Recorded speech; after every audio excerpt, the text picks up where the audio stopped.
Hi mga ka-Wonderlicious. So ayan yung ulam natin ngayon ay magluluto tayo ng binagoongang baboy. So ayan yung bagoong uyap sa Bisaya. Ayan, so ito yung ihalo natin. Yung talong na nabili natin.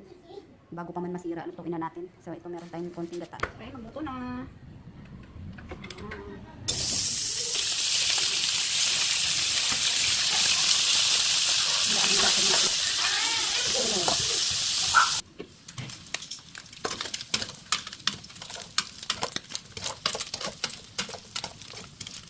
Ayan na.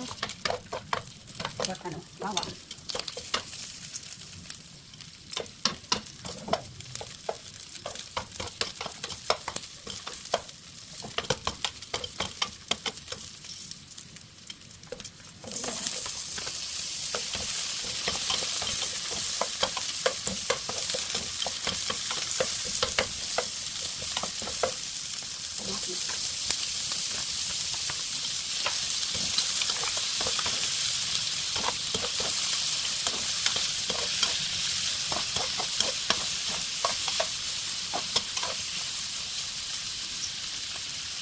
Sabay natin tingin na alamang.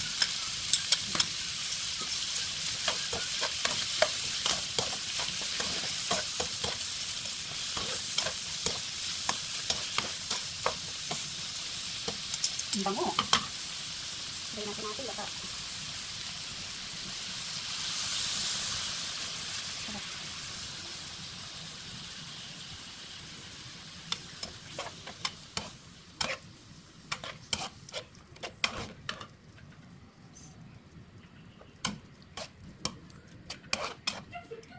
Ayan, hayaan na natin siya dyan.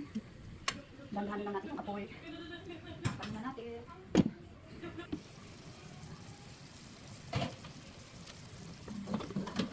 Ayan na ang ating binagoongan. Durugin na natin yung ating kamatis.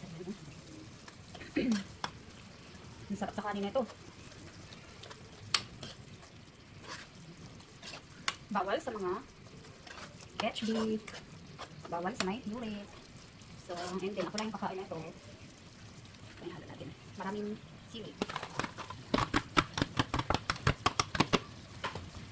Parang konti yung sili natin. Lagdagan natin naman. Halo na natin ang ating talong.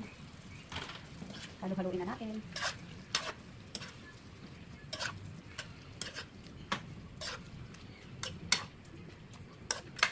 So, lagay tayo ng pampalasa. Yan.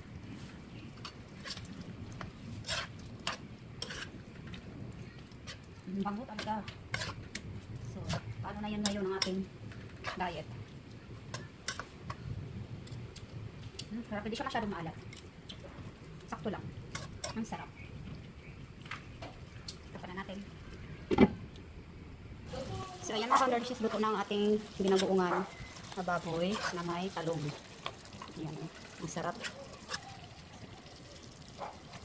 Sarap na ito sa kanin. Ayan. Ito na siya.